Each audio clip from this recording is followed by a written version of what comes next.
I would like to introduce Mary Huckle, a fitness professional and Stott Pilates instructor. Mary is a stage 4 cancer thriver and pro grey hair ambassador. Today, we are going to delve into Mary's aging journey and how to pick yourself up again and again. Hi, Mary. How are you? Hello, Rosaria. I'm very well, thank you. Great. Good to see you. Great to see you too. So let's start from the beginning of your health and fitness journey. What made you pursue a career and a healthy lifestyle?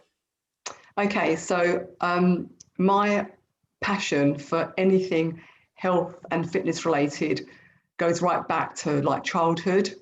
So believe it or not, I was one of those really annoying girls at school who loved PE.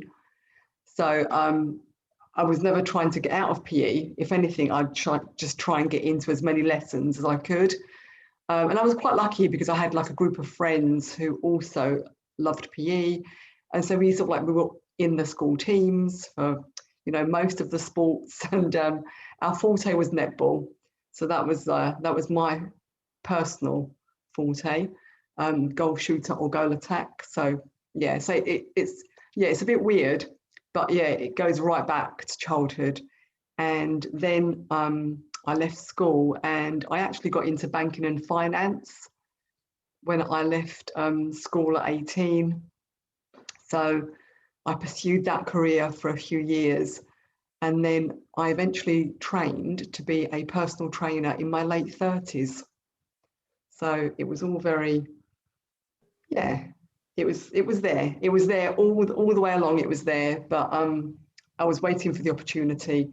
But even when I was working at the bank, I'd always be working out and going to the gym or going to classes or going for a run. It's in my own time. So it was there. It was inbuilt, for sure. Yeah. Sounds pretty similar to me. I've always been very sporty. I was a netball player, centre. I'm not very tall, so always a centre. And yeah, just it's like I do feel like it's in your soul. Yeah. When you're like that, I was exactly like you in the fact that if I could, I would do PE for every lesson if that was an option. We'd be there, wouldn't we? Absolutely loved it. Yeah. And you mentioned that you had a career change in your 30s, and I can imagine that back then that was quite a daunting experience, because only recently have people decided actually you don't have to choose one career for the whole of your life. You can take that step. What gave you the courage to pursue a career change? Yes, that's a really good question. I think the main driving factor for me was the fact that we were being made redundant. So that the entire company was relocating up to the north of England. So I wasn't prepared to go.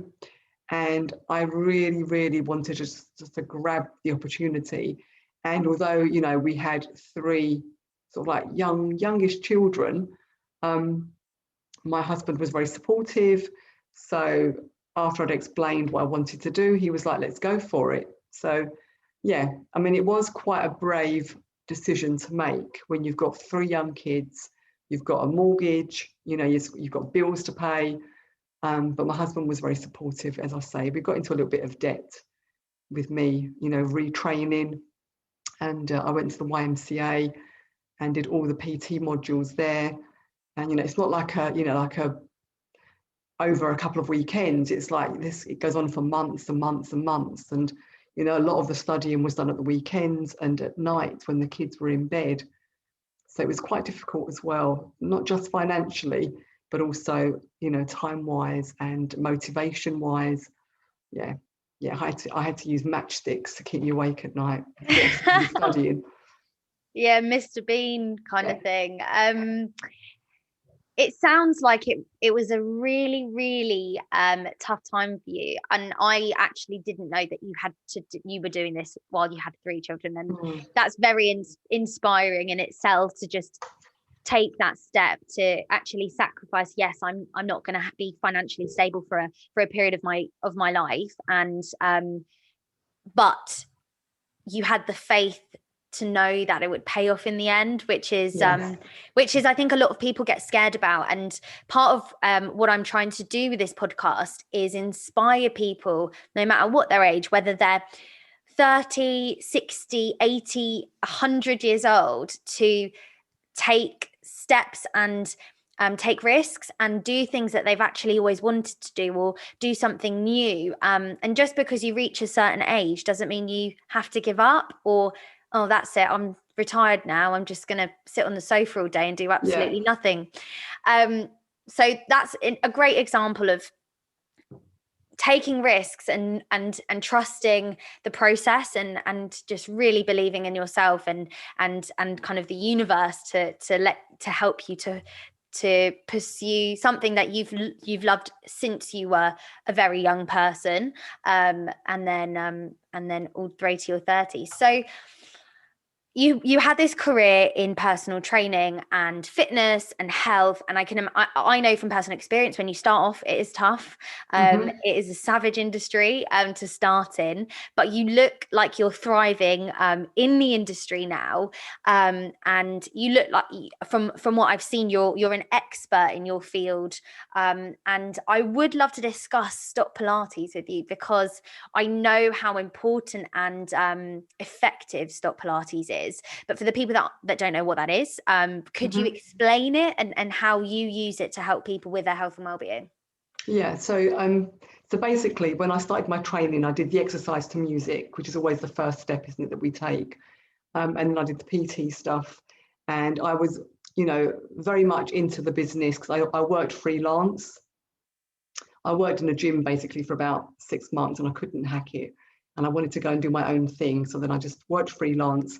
So then I was diagnosed with breast cancer in 2007, and after all the treatment had finished, I came across Pilates actually through my sister, who lived in the States at the time.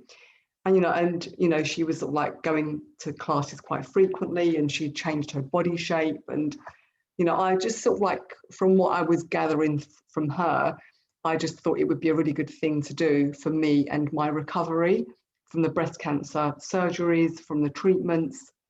So that's what I did. I sort of like thought it would be another string to my bow, and it would help me in my recovery. Sort of like following on from that, it's actually turned out to be something that I actually really, really enjoy, but also I think it's really important.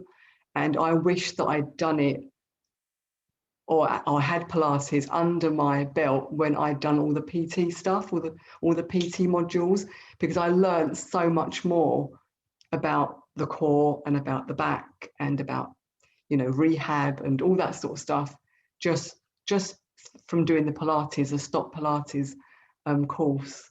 So yeah, and it's, Pilates is very complementary to any sort of cardio, whether you run, play tennis, cycle, whatever, but it really complements, and it really sort of like grounds you. And, one really, really good thing about Pilates is that it's really good for rehab. So if anyone's got any spinal problems, any issues with their posture as well, it's brilliant. It really is brilliant. It just, to realign and to rebalance and to basically just sort of like slow the body down. So rather than sort of like doing, one particular thing and doing a HIIT, for the rest of your days, by doing Pilates alongside that HIIT routine or whatever, it makes a huge difference. It increases your stamina, makes you stronger. The benefits are just like countless. You can tell that I'm really into Pilates, can't Yeah, you? you're really, really passionate. Yeah, I do feel quite strongly about it. Yeah, and so Stott Pilates is, from what I understand, because I actually did look into doing it, becoming qualified myself at one point, is very scientific based, and it's also, as you said, very rehabilitative. And also, I know that a lot of elite athletes, dancers, use Stott Pilates to develop their abilities and their performance.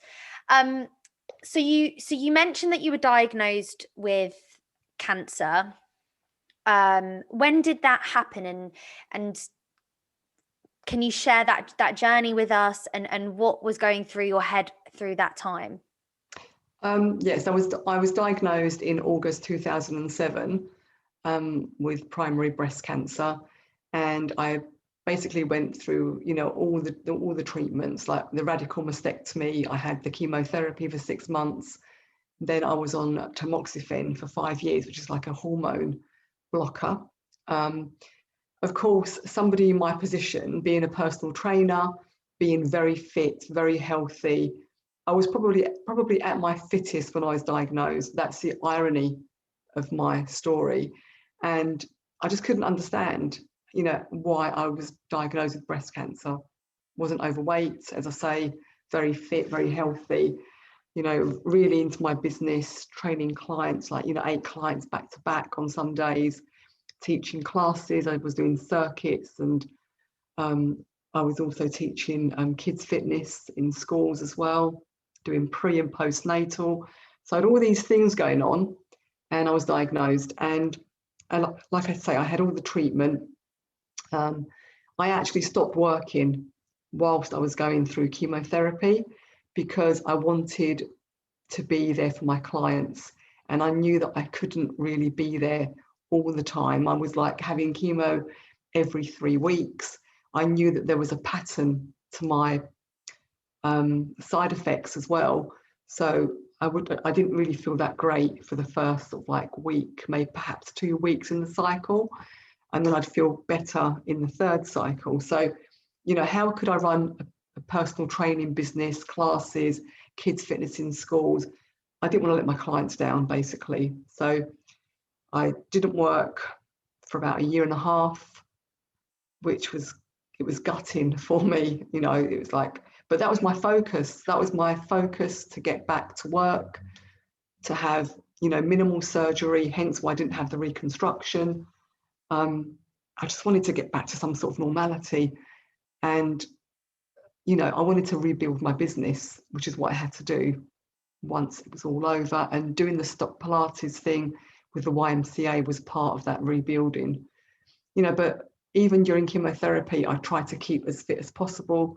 So my sister would come over and just drag my ass out for a run or for a walk, depending on how I felt.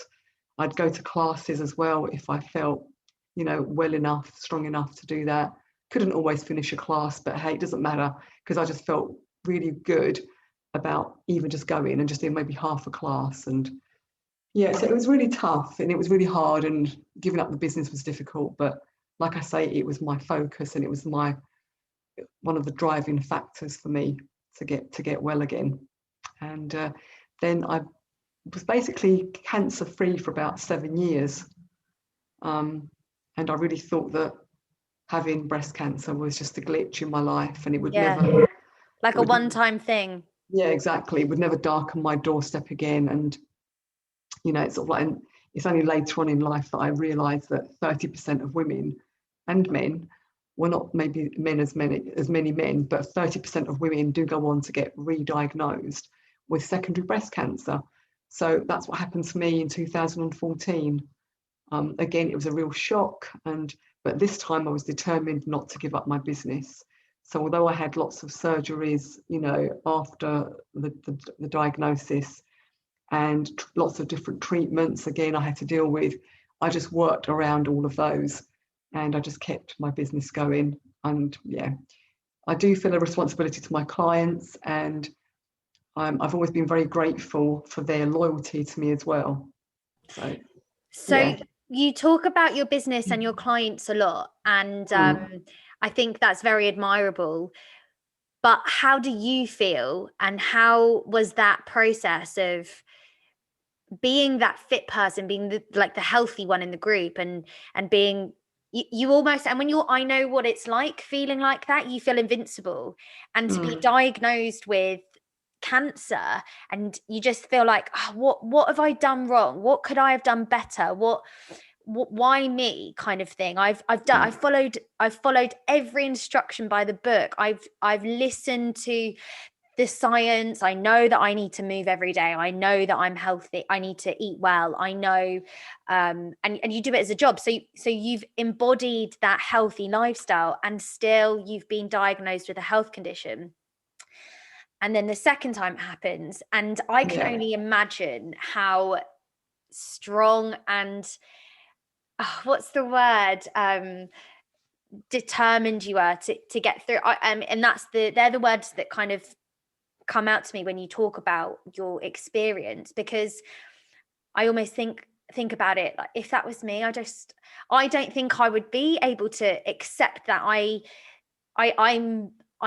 think many people would be very cross and angry with the world, and be unable to accept, oh, I've got through it, and now I've got it again, and still I live a healthy lifestyle. Why is this fair? Why has life let this happen? So what do you think was the driving force? Do you think it's like a deep internal ability to keep getting back up, and to accepting that this is it, and I have to just pursue this lifestyle in the best way possible, and just keep going? How did you do that? I think this, one of the reasons why I did the Pilates course, was because I really thought that I wouldn't be able to go back and do what I'd previously been doing. And I thought, well, if I can't, go back to personal training and, doing HIIT and Tabata and jumping around and doing plyometric stuff and whatever, then at least I'll have the Pilates, and I can sort of like teach classes and build my business around that. But I soon found out that actually I could go back. I just somehow rebuilt, maybe not rebuilt my body per se, but mentally, I've always been quite strong anyway. I think people always tell me that, but I put that down to being really quite fit as well. I think anybody in the fitness industry can vouch for that I think it does make you stronger mentally, and then hence you become stronger physically. So I could actually go back. I didn't actually feel any different after my diagnosis and after all my treatments. I had like some side effects from the tamoxifen, for example, like so headaches were sort of a bit more frequent. There was a bit of joint pain here and there. But other than that, I tolerated the treatments really well. So I could go back and do what I wanted to do, but it's a secondary diagnosis where it starts to really hit you, and the treatments start taking their toll, and the extra surgeries and whatever. And do you think that your fitness lifestyle prior to that and during that period of your life allowed your body to be more resilient to the treatment? Definitely. Honestly, I still say, even to this day, that the keeping fit and healthy, has kept me in good stead. Definitely. Physically and mentally. It's only really in the recent years, maybe sort of like the past sort of like 2-3 years, that the treatments, the chemotherapies, because I've had like literally one after the other. I've gone through quite a few treatment lines, and it's only in recent years that it's starting to really, really affect me. And I'm starting to think, oh, actually, I'm not quite the same person. I don't look the same. I don't really feel the same. And that is difficult to accept. That for me has been a real stumbling block, mentally, to accept that. But if you don't accept something that is happening to you, then you can't move on. So it's really important to be able to move on from what you're feeling, from what you're seeing, from how you see yourself. And like I said, I've been really lucky that I've, managed to continue teaching and working, and I intend to do so until the day that I can't anymore. Yeah. Hopefully will not be for a long, long time yet, because I love my job. I love doing what I do. I love, helping people and advising and, mentoring and whatever. Yeah. And so, my job's evolved as well over the years, because, a lot of my clients have had breast cancer, for example, or other cancers. So in that respect, I can give back, and that's one good thing that's come out of having breast cancer, is that I'm giving back, and I vowed to do that the day that I was diagnosed. I would find a way to do something positive. Wow. And Yeah. I think I've achieved that without blowing my own trumpet too much. No, absolutely, absolutely. Well, that was very very thought-provoking, and if you don't mind sharing your age now and what you are doing currently and how your health is now, and what your ambitions are for the future. Right. Okay. So I'm 55, and I'm teaching Pilates, and I'm personal training, but on Zoom at the moment. So I'm just about, hopefully, fingers crossed, to start a clinical trial. But prior to that, I've been on chemotherapy, and with COVID sort of like being very much at the forefront of our lives at the moment, I just can't take the risk of doing sort of like indoors, big groups like I was teaching before.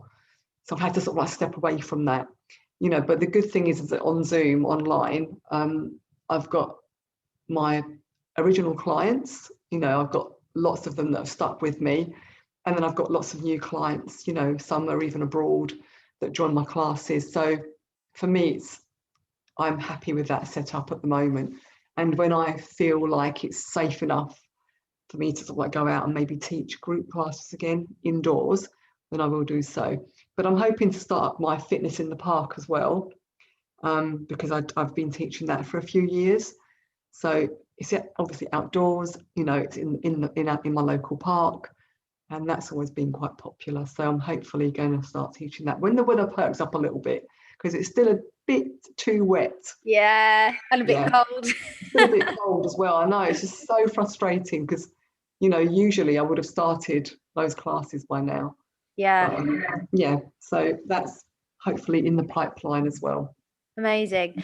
So with everything that you've been through, and what you've learned through your journey, what would you say are your top 3 mottos for life? What do you think people should go? So whether you're 50 and you're listening now, to whether you're 25 and you're listening now, but what do you think gets you through this time, but also helps you to be so ambitious and driven despite your health conditions? Yeah. Okay, that's really good. That's a really good question. I'm trying to desperately think now of my top 3 mantras to get me, to get you through life. Definitely, don't stop dreaming. If you have an ambition, a drive, a dream, then go for it. I just think you have to have some sort of purpose in life. And, the way that I see it is that if you just wander through life from day to day, you don't have any focus, do you? So you don't really, you haven't got that drive. But I think, if you've got like an ambition, a dream or something to work towards, then you're more alive, you're just more with it. It's definitely, don't stop dreaming, go for it if you have a dream. Something else, in respect of the breast cancer, I'm very much a patient advocate. So I like to know what I'm dealing with. So, and I think that keeps people in good stead with regards to their illness as well, because it gives you some sort of like control, and it does empower you. And also, don't stop challenging, don't stop questioning, don't just accept things at face value. Don't stop challenging, and don't stop questioning. Stay curious is a really good one. And just find something good in every day as well. Just find a positive in every single day that you're living. It doesn't matter what it is, but just find something. Just see that chink of light somewhere, even in the darkest days. Yeah. I think that's a fantastic perspective and mantras, to find one small thing to be happy about and to appreciate and be thankful.